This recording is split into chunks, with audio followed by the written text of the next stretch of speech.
목사의 아침 묵상 2025년 2월 23일 주일 아침입니다. 오늘은 누가복음 10장 21절로 24절 말씀을 통해서 가장 큰 은혜의 때, 이런 제목으로 말씀 묵상의 은혜를 나누겠습니다. 어제 목사님 가정을 신방했습니다. 목사님 가정이라 참 부담이 되고 또 저의 컨디션이 좋지 못해 더욱 부담스러운 시간이었습니다. 주님의 이끄심에 순종하여 함께 말씀을 나누며 기도하고 축복하고 돌아왔습니다. 주일 준비에 열정을 다해야 하는데 체력이 감당되지 않아 쉼을 가지며 몸을 조율했습니다. 모든 것에 주님의 인도하심과 일하심을 기대하며 겸손히 주님을 의지할 수밖에 없습니다. 이젠 정말 주님의 일하심이 없는 사역이 되지 않고 하늘의 생명이 흘러가는 통로로만 쓰임받기를 소망합니다. 거룩한 주일 아침, 주님은 어떤 말씀으로 인도하실까?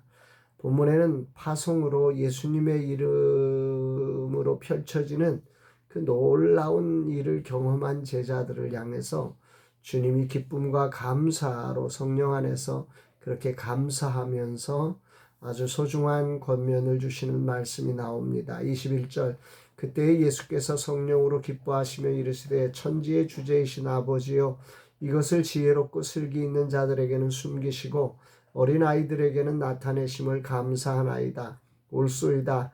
이렇게 된 것이 아버지의 뜻입니다. 본문의 중요한 초점은 예수님께서 성령 안에서 깊은 영적 기쁨을 누리셨다는 것입니다.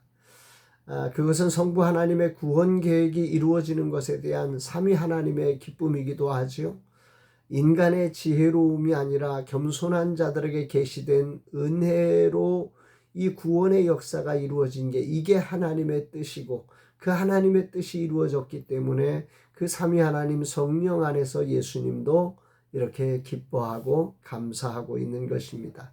그러면서 주님은 중요한 고백을 하십니다. 22절, 내 아버지께서 모든 것을 내게 주셨으니 아버지 외에는 아들이 누구신지 아는 자가 없고 아들과 또 아들의 소원대로 계시를 받은 자 외에는 아버지가 누구인지 아는 자 없나이다 하시고, 여기서 예수님은 성부 하나님을 온전히 계시하는 유일한 분으로 자신을 드러내시고, 하나님을 아는 것은 그러므로 인간의 어떤 노력으로 되는 게 아니라 예수님의 계시를 통해서, 예수님의 은총을 통해서만 가능하다. 그리고 이 계시는 아들의 소원대로, 즉 예수님께서 선택하신 자들에게 주어지는 은혜다.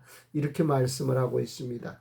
그러면서 자신의 계시로 하나님을 알게 된 제자들을 향해 이 사실이 가진 특별함을 정말 제자들에게 가르치시고 축복하시죠. 23절, 제자들을 돌아보시며 조용히 이르시되 너희가 보는 것을 보는 눈은 복이 있도다. 구약의 선지자들과 왕들은 오랫동안 메시아를 기다렸습니다. 그러나 그들이 받은 계시는 부분적이고 희미한 그림자 같은 것에 불과했다고 히브리서는 말씀합니다. 그러나 오늘 이 제자들은 메시아이신 예수님과 함께하고 있고 실제로 그 하나님의 그 예수님을 통해서 파송되어서 하나님 나라의 실현을 직접 경험했습니다. 이건 단순한 특권이 아니지요. 구속사의 가장 위대한 순간을 그들은 눈으로, 삶으로 실제로 경험하고 본 것입니다. 여기서 주님은 제자들이 누려야 할 진정한 기쁨과 그들이 누리는 특권이 얼마나 놀라운 것인지를 분명하게 각인시키고 계십니다. 정리하면 첫 번째로 구원은 인간의 지혜로 얻을 수 없다 말씀하시는 것이고요. 오직 어린아이같이 겸손한 자들에게 주님이 은혜로 계시해 주신다 말씀합니다. 두 번째로 이 은혜는 오직 예수 그리스도를 통해서만 알 수 있는 유일한 길이라는 거지요.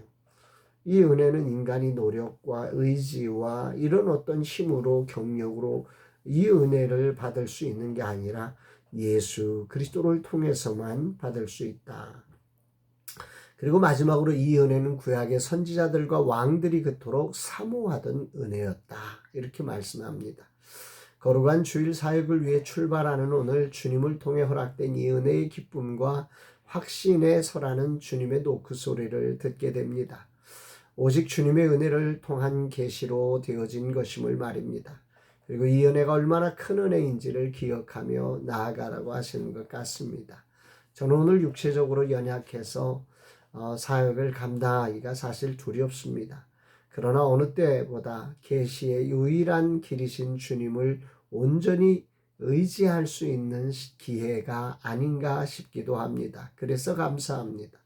이 자리가 참으로 복된 자리임을 고백하며 이 은혜를 주신 하나님께 감사와 찬양을 올려드립니다. 내 힘으로 안 될 때, 빈손으로 걸을 때 그때가 하나님의 때라는 오늘 아침에 부른 찬송의 가사가 생각납니다. 저는 어느 때보다 겸손히 주님을 통한 계시를 의지하는 자가 되었음에 감사합니다. 이런 약함이 진정 내가 붙잡아야 할 최고의 순간임을 기억하면서 내가 약할 그때가 강함이라는 사도 바울의 고백이 무슨 의미인지를 이제야 정확히 이해하게 됩니다. 주여, 이 정도 이 약함을 붙잡고 정말 주님의 은총을 기대하며 살게 하옵소서 고백합니다. 사랑하는 여러분, 이 거룩한 주일에 오직 예수 그리스도를 통해서 주시는 이 놀라운 은혜, 그 위대한 특권이 우리 모두에게 펼쳐지는 복된 날 되기를 주의 이름으로 축복합니다. 사랑합니다, 여러분.